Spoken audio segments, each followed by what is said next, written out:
네, 오늘 본문 말씀은 창세기 25장 19절로 34절 말씀입니다.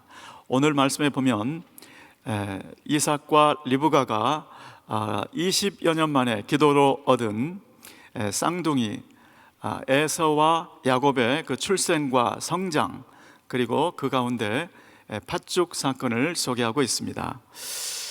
먼저 25장 19절은 시작이 25장 19절 이렇게 시작되고 있습니다. 아브라함의 아들 이삭의 후예는 이러하니라. 자, 이 말씀이 현대인의 성경에 보니까 아브라함의 아들 이삭에 대한 이야기는 이렇다, 이렇게 시작이 됩니다. 여러분, 창세기에는 족보 이야기가 나오고 있죠. 오늘 또 이 25장 19절 말씀이 족보 이야기가 시작되는 형태입니다. 이것이 9번째 소개되는 족보 이야기인데요, 보통 족보하면 뭐가 생각납니까? 이름이 생각나죠, 그죠? 어제는 그두라의 족보가 소개되었고, 그두라의 자손들의 족보가 소개되어 있고, 그 다음에 이스마엘의 자손들의 족보가 소개되었었습니다. 그때마다 그두라의 족보에는 현대인의 성경에 의하면 그두라의 후손의 이야기는 이렇다. 그런데 이야기에 가보니까 이름밖에 없는 거예요. 이스마엘의 후에 이야기는 이렇다. 그런데 가서 보니까 이름밖에 없는 거예요. 자, 그런데 오늘 이삭의 후에 이삭의 이야기는 이렇다, 이렇게 여기에 보니까 이삭의 이야기는 아브라함이 이삭을 낳았고, 이삭은 40세의 리브가를 취하여 아내를 삼았으니, 이삭의 족보 이야기는 그야말로 이야기로 시작이 됩니다. 이 차이가 무엇일까? 왜 그두라와 이스마엘의 족보에는 이름만 기록이 되는데 이삭의 이야기는 이야기가 채워져 있을까요? 하나님께서 보실 때는, 하나님께서 기록하실 때는 하나님의 시각에서는 구속사에 필요한, 구속사의 진행에 합당한 그 내용이 기록되어 있기 때문에 그렇습니다. 그두라의 후손 가운데 미디안 족속 기억나시죠? 이 미디안 족속이 아라비아 반도의 어느 한 곳에 정착해서 지파를 이룰 때까지 얼마나 우여곡절이 많았겠습니까? 얼마나 사건, 사고, 위험과 반전이 많았겠습니까? 그런데 지금 구속사적인 측면에서 기록될 때는 지금 그 얘기는 하나님께서 특기사항 없다, 이렇게 보신다는 것이죠. 자, 오늘 여기서 생각해 보아야 될 것은 우리의 이야기는 어떨까? 하나님께서는 우리의 이야기를 적으실 때 지금 나의 삶은 어떻게 기록이 되고 있을까? 나의 삶은 내 이름만 기록이 될까? 아니면 내 삶의 이야기가 기록이 되고 있을까요? 그 차이는 무엇입니까?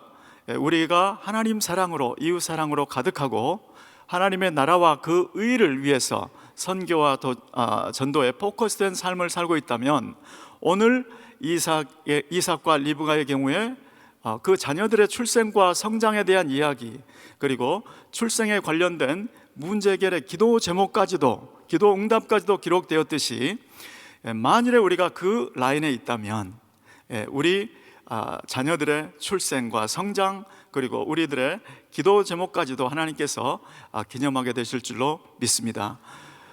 말라기에 보니까 여호와를 경외하는 자들이 피차 말하매 하나님께서 그것을 분명히 들으시고 여호와의 기념책에 기록하셨다라는 말씀이 이런 맥락인 것이죠.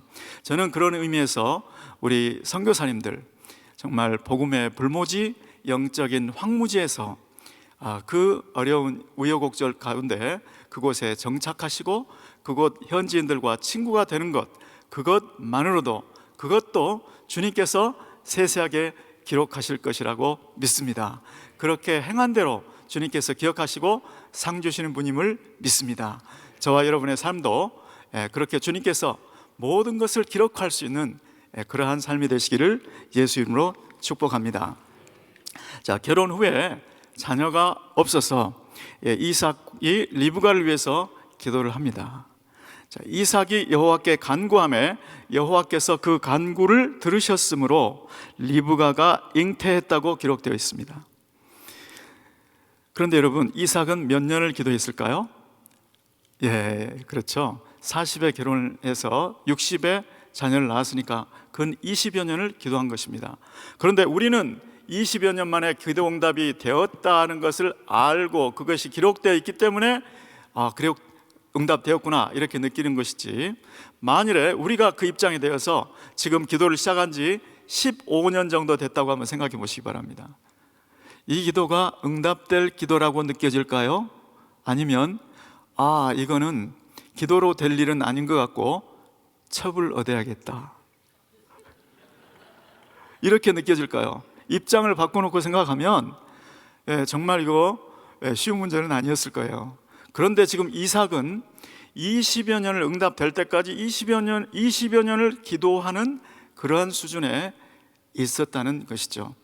아브라함의 믿음이 대를 이어서 다음 세대에게 이어진 모습을 볼 수가 있습니다.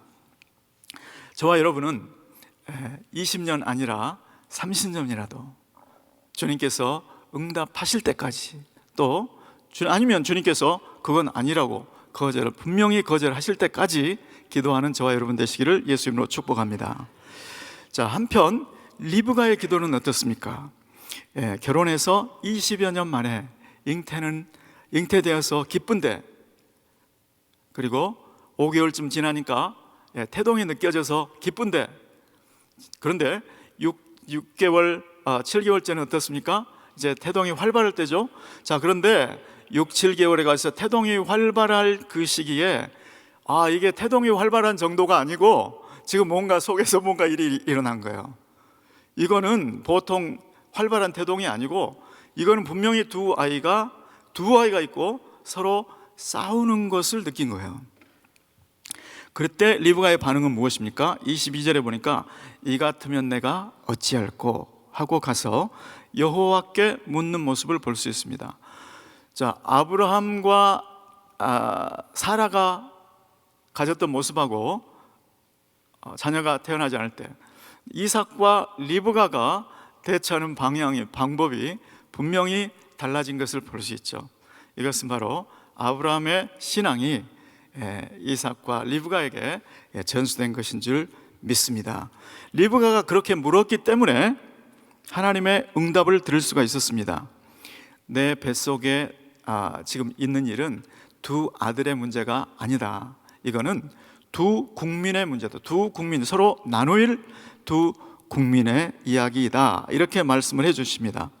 자, 하나님께 물었더니 하나님의 역사 경영의 청사진을 보게 되었다는 것이죠. 자, 동시에 하나님의 구속사의 경영은 하나님의 주권적인 선택을 통해서 진행된다는 것도 알게 된 사건입니다. 자, 드디어 쌍둥이가 태어났습니다. 그런데 그 선둥이는 태어날 때부터 몸에 털이 많아서 에서다 이렇게 이름을 지었습니다. 그런데 후둥이가 특이합니다. 자, 보통 쌍둥이가 순산할 경우에 어떻게 돼야 될까요? 먼저 형이 나가면 그 다음에 동생 형 나갔어 이제 내 차례야 이렇게 하면 됐을까요? 그런데 이 후둥이는 희한하게 왜 벌써 나가고 난리야? 내가 먼저 나가야 되는데. 네, 발부터 나왔으면 난산이 됐을 텐데 머리 쪽부터 나오긴 나왔는데 이렇게 나간 거예요. 그러니까 산파가 보기에 어떻겠습니까? 야, 이 아이가 형의 발꿈치를 잡으려고 하네 이렇게 보였겠죠. 딱 그 모양, 그 형상이었다는 것입니다. 여러분, 무슨 뜻입니까?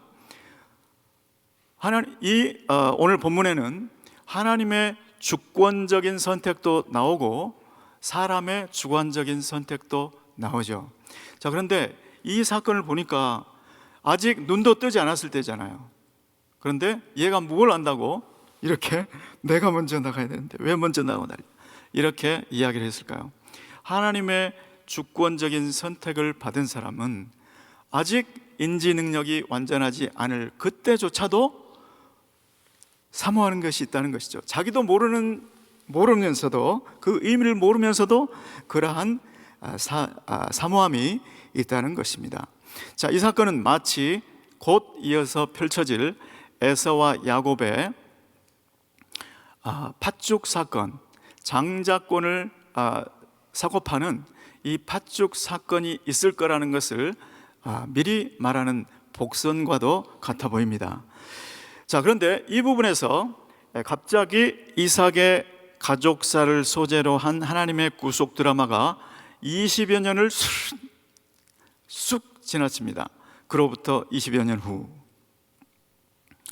자, 27절에 보니까 그 아이들이 장성함에 에서는 사냥꾼인 고로 들 사람이 되고 야곱은 종용한 사람인 고로 장막에 거했다, 이렇게 기록합니다. 자, 그러던 어느 날이었습니다. 에서가 사냥을 나갔는데 그날따라 한 마리도 잡히지 않는 거예요. 하루를 완전히 허탕을 치고 완전히 굶주린 상태로 집에 돌아왔습니다. 자, 그런데 집에 도착해 보니 마침 야곱이 붉은 죽을 쏘놓고 있는 거예요. 에서가 얘기합니다. 내가 종일 쫄쫄이 굶었으니 그 붉은 죽 좀 먹자. 자, 그런데 우리 성경에는 그냥 그 붉은 죽 좀 먹자 이렇게 나와 있는데요, 히브리어 성경에는 그 붉은 것 좀 먹자 이렇게 나와 있는 거예요. 어렸을 때 제가 대학생이었을 때 제 조카가 짜장면 두 번을 말하던 생각이 나는 거예요. 얼마나 먹고 싶었는지. 그 붉은 것, 이게 히브리어로 하돔 이거예요. 아돔. 그래서 에서, 털 많은 에서가 별명이 에돔이 되었다는 이야기가 나오고 있습니다. 자, 그런데 그 얘기를 듣자 야곱이 머리가 막 돌아가는 거죠. 오늘이 장자권을 빼앗을 수 있는 절호의 찬스가 아닌가. 자, 그러면서 대뜸 이렇게 얘기하는 거예요. 형, 그거 먹고 싶어? 장자권 팔아. 이렇게 얘기한 거예요. 툭 던진 거죠. 그런데 거기에 대한 에서의 반응이, 야, 내가 이렇게 배고파 죽게 생겼는데 장자권 그게 무슨 대수냐. 그 얘기를 듣자마자 오늘은 살 수 있다. 야곱이 감을 잡은 거죠.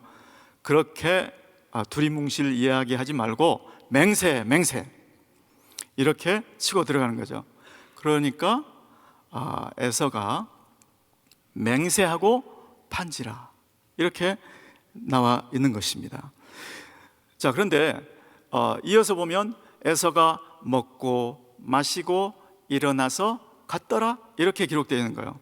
자, 장자권이 조금 소중한 줄을 조금이라도 아는 사람은 어떻게 했을까요? 먹고 마시고 배부르면 이제 돌리도 해야죠. 야, 내가 내일 사슴 한 마리 갖다 줄게. 돌려줘. 안 돌려줄 거야. 이렇게 윽박이라도 질렀어야 마땅한 것이죠. 그런데 먹고 마시고 일어나서 갔더라. 이 에서를 향해서 하나님 성경 말씀은 에서가 장자의 명분을 경홀히 여겼더라 이렇게 기록하고 있습니다.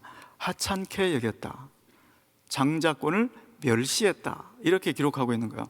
그 말씀은 무슨 뜻입니까? 장자권을 주신 하나님을 멸시했다 이런 뜻이 되는 것이죠. 자, 제가 받은 한 구절 말씀은 이 팥죽 사건 속에 나오는 25장 31절 말씀입니다. 우리 다 함께 읽겠습니다. 시작.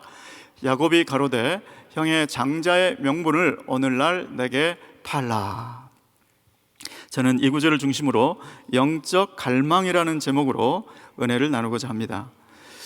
말씀드렸듯이 오늘 본문에는 하나님의 주권적 선택 그리고 사람의 주관적 선택, 이 두 가지가 함께 나오고 있습니다.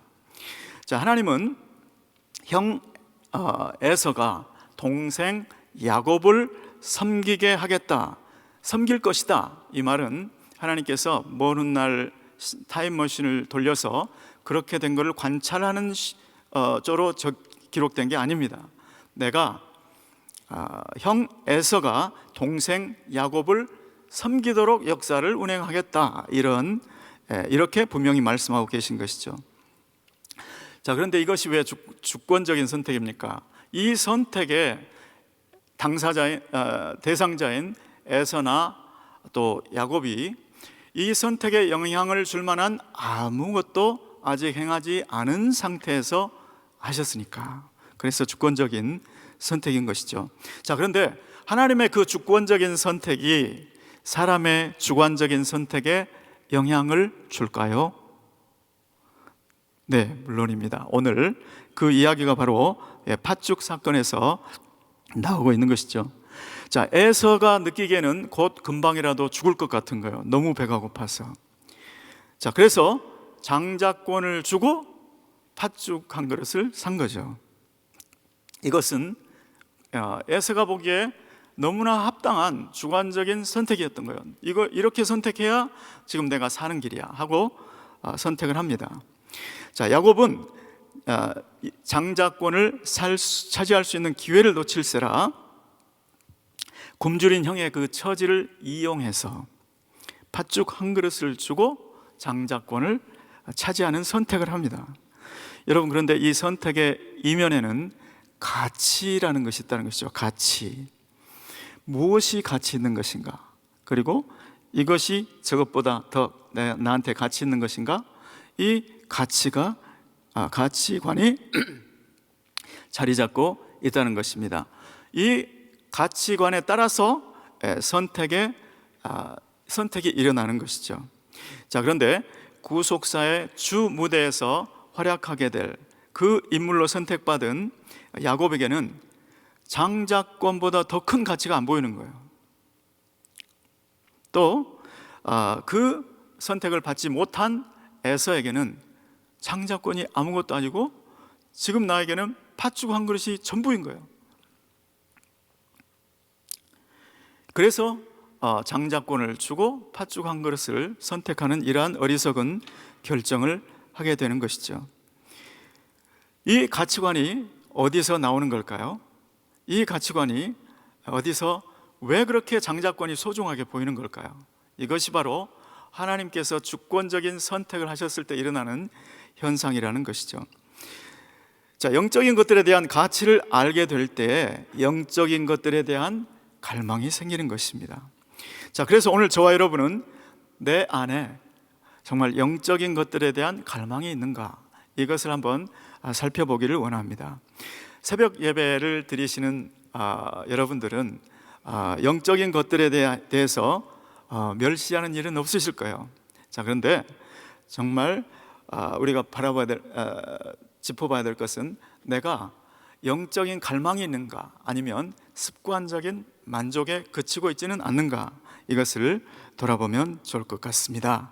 나는 기도는 드리고 있는데 이 기도가 너무 소중하게 느껴져서 나의 삶의 전체가, 내 삶의 의식의 흐름 전체가 기도이면 좋겠다, 그러한 기도에 대한 갈망이 있는가? 나는 예배를 드리는데 이 예배 시간만이 예배가 아니고 내 삶 전체가 예배로 주님께 드려지면 좋겠다. 예배가 너무나 소중하게 여겨지는, 그래서 예배를 더 갈망하고 나의 삶 전체가 거룩한 산제사가 되기를 원하는 예배에 대한 그 영적인 갈망이 있는가? 또 나는 성령 충만을 가끔씩 경험하곤 하는데 정말 성령님의 압도적인 통치가 있어서 나의 혈기와 자아가 완전히 파쇄되고 어린 아이와 같이 성령님께 인도받고 싶은 그러한 영적 갈망이 있는가? 주님은 우리 모두가, 여기 이 자리에 함께 하신 여러분 모두, 온라인에 함께 하시는 모두가 구속사의 주 무대에서 활약하는 야곱과 같은 그러한 인생이 되기를 원하시는 줄 믿습니다. 왜냐하면 우리가 예수를 믿었을 때 믿음으로 아브라함의 자손이 되었다고 말씀하고 있기 때문에 그렇습니다. 아브라함의 자손, 아브라함의 라인은 어떤 라인입니까? 천하 만민을 복되게 하는 라인인 줄 믿습니다. 그래서 바로 우리 모두가 구속사의 주무대에서 천하 만민을 복되게 하는 그러한 인생이 되기를 주님께서 원하신다는 것이죠. 자, 그렇다면 혹시라도 내 안에 영적인 갈망이 식어졌다면 어떻게 해야 되는 것인가? 우리가 그때 나가야 될 곳이 어디인가? 그곳이 바로 은혜의 보좌라는 것입니다. 자, 왜냐하면 그 은혜의 보좌 앞에 히브리서 4장 16절 말씀에 보니까 그러므로 우리가 그의 긍휼하심을 받고 때를 따라 돕는 은혜를 얻기 위해서 그의 은혜의 보좌 앞에 담대히 나아갈 것이니라 라고 말씀하고 있기 때문에 그렇습니다. 자, 그런데 은혜 중에 은혜는 무엇입니까? 은혜 중에 은혜는 하나님께서 가지고 계신 그 가치를 그대로 내가 이어받는 것, 주님의 마음이 있는 곳에 내 마음이 가게 되고, 주님의 눈물이 있는 곳에 내 눈물이 흘려지고, 주님께서 귀하다고 여기는 것을 나도 귀하다고 여기고, 주님께서 투자하는 곳에 내 삶을 투자할 수 있는 그 중요성, 그 가치관, 하나님의 가치관을 그대로 받는 것이 진정한 은혜인 줄 믿습니다. 오늘 여러분과 저는 또 하루에 주관적인 선택을 하시면서 사시게 될 거예요. 자, 그런데 누군가가 나에게 나를 허투하는 말을 했다고 한번 생각해 보시기 바랍니다. 그때 내 마음 같아서는 나도 그냥 확 쏘아주고 싶은데 그렇게 반응하는 것이 바로 에서의 반응이라는 것입니다.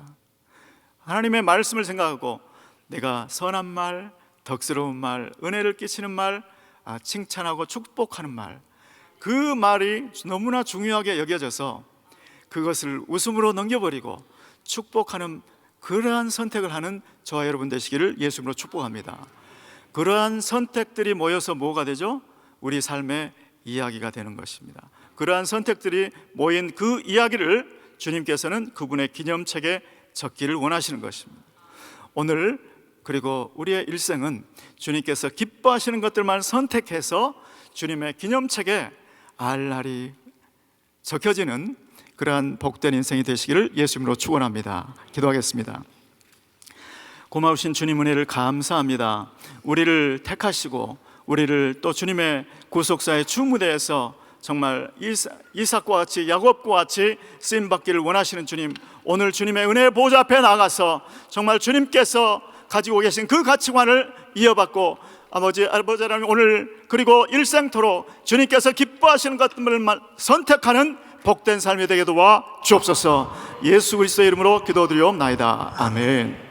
우리 말씀 생각하시면서 주님이 주신 땅으로 같이 찬양합니다.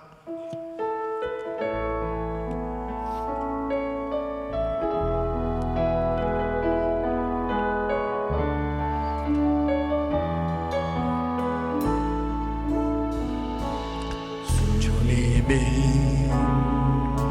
주신 땅으로 한 걸음씩 나아갈 때 수많은 적들과 견고한 성이 나를 두렵게 하지만 주님은 두 손을 높여 드시고 마음으로 주님을 의지함으로 주님이 주시는 담대함으로 큰 소리 외치며 나아가네. 이 산지를 내게 주소서. 그날에 주께서 말씀하신 이제 내가 주님의 이름으로 그 땅을 취하리. 아멘 아멘. 이 산지를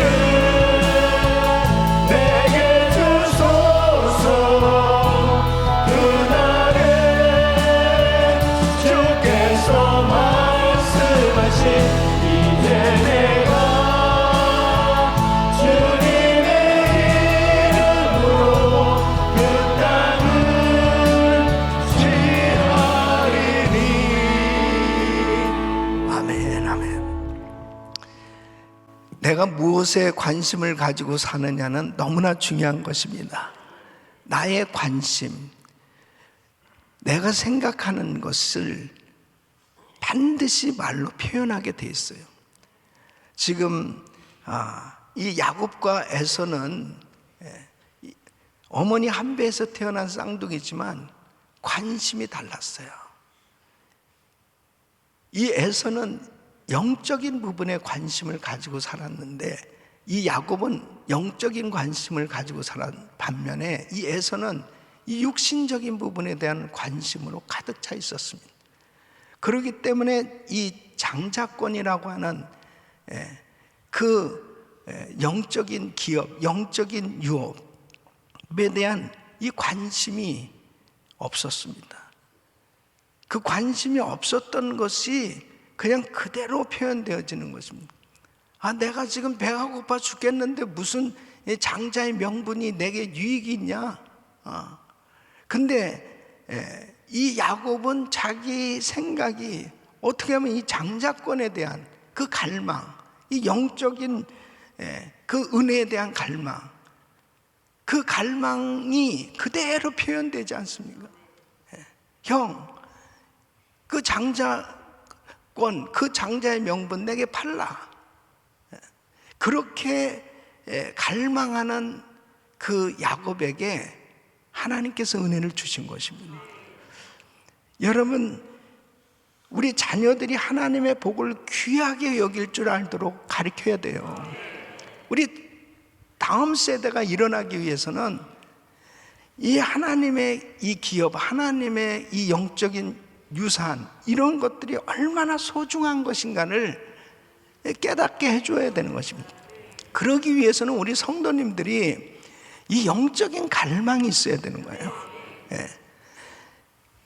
특별히 우리는 이제 2023년도 맞이해서 계속해서 전 세계를 품고 기도하며 세계 선교 마무리를 위해서 많은 사역들을 지금 준비하고 있는 가운데 지금 단기 선교팀들이 어제도 여러 군데들 계속 준비하는 그런 시간들을 지금 갖고 있습니다. 그것은 그 땅을 영적으로 보면 우리가 가서 복음을 전함으로 그 땅에 구원받기로 작정된 자들이 주님 앞에 돌아오게 되어질 때 그 영적인 세계는 이미 그 땅을 점령하게 되는 거예요. 저는 오늘 이 말씀을 묵상하면서 한 35년 전 우리 헝가리, 체코 그곳에 가서 우리 성가대하고 말씀을 전한 그런 시간들이 있었어요. 그랬을 때 우리가 전도지를 돌렸더니 그 사람들이 너희는 언제 예수 믿었냐고, 우리는 예수 믿은 지 1000년 되었다, 그렇게 교만하게 이야기를 하더라고요. 1000년 예수 믿었는데 너희가 왜 나라가 이 꼴이 됐냐? 우리가 왜 여기까지 왔냐? 예수를 제대로 믿지 않으면 망하는 것이다. 바로 예수를 믿어야 된다. 이 예수 그리스도를 증거하고 있는, 거기서 그런 말을 하지는 않았지만 어쨌든 속으로 그러면서 이 복음을 확실히 깨닫고 이 복음을 전하고 있다고 하는 것이 얼마나 감사한 것입니다.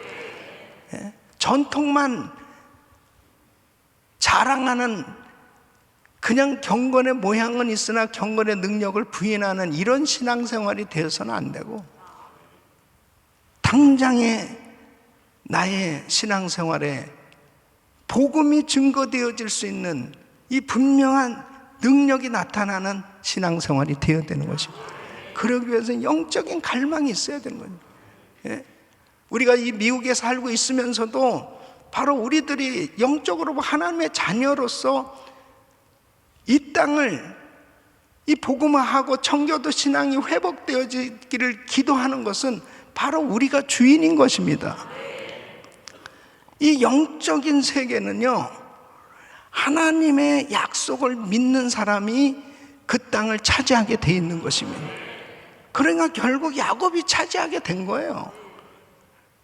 우리 성도님들이 하나님의 복을, 이 영적인 이 세계를 정말 귀하게 여기고 하나님 앞에 오늘도 기도하면서 하나님의 유업이 이 유산이 우리 자녀들에게 계속 계승되어지고 세계 선교를 감당하게 하여 주시옵소서. 이런 은혜가 있기를 바랍니다. 두 손을 가슴에 모으시고 몸이 아픈 분들 아픈 곳에 손 얹으십시오. 하나님 아버지, 나는 무엇에 관심을 두고 살고 있는가?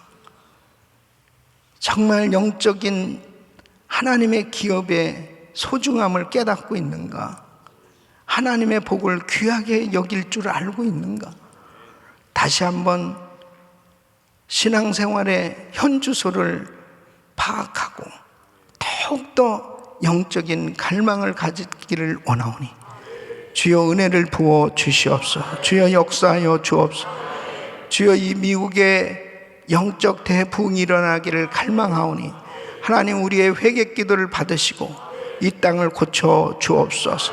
이 땅이 다시 한번 청교도 신앙으로 회복되어질 수 있도록 역사하여 주시옵소서. 우리 조국 대한민국을 긍휼히 여겨주시고 하루속히 남북한이 복음으로 통일되게 하여 주시옵시고 북한 전역에 교회들이 세워지는 그날이 있게 하여 주시옵시고 평양의 대광장에서 부흥하는 날이 있게 하여 주시옵소서. 하나님의 영광을 선포하게 하여 주시옵소서. 제사장 민족으로 사용하여 주시옵소서. 전 세계 디아스포라 교회들마다 일어나게 하여 주시옵시고 세계 선교 감당할 수 있도록 역사하여 주시옵소서. 오늘도 연약한 부분을 안수하여 주시고 강건케 하여 주시옵소서. 코로나 바이러스 멸될지어다. 모든 암세포는 없어질지어다. 종양은 사라질지어다.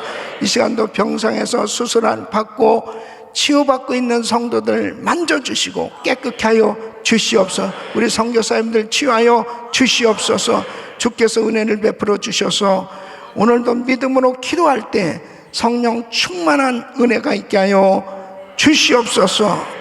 이제는 우리 구주 예수 그리스도의 은혜와 우리 하나님 아버지의 그 무한하신 사랑과 성령님의 감동감화 교통 충만하신 은총이 오늘도 주님께서 주시는 그 놀라운 영적인 은혜를 사모하며 더욱더 하나님 주신 그 소중한 직분을 귀하게 여기며 하나님 앞에 쓰임받기를 갈망하는 모든 성도들 머리 위 이제로부터 영원토록 함께 있을지어다. 아멘.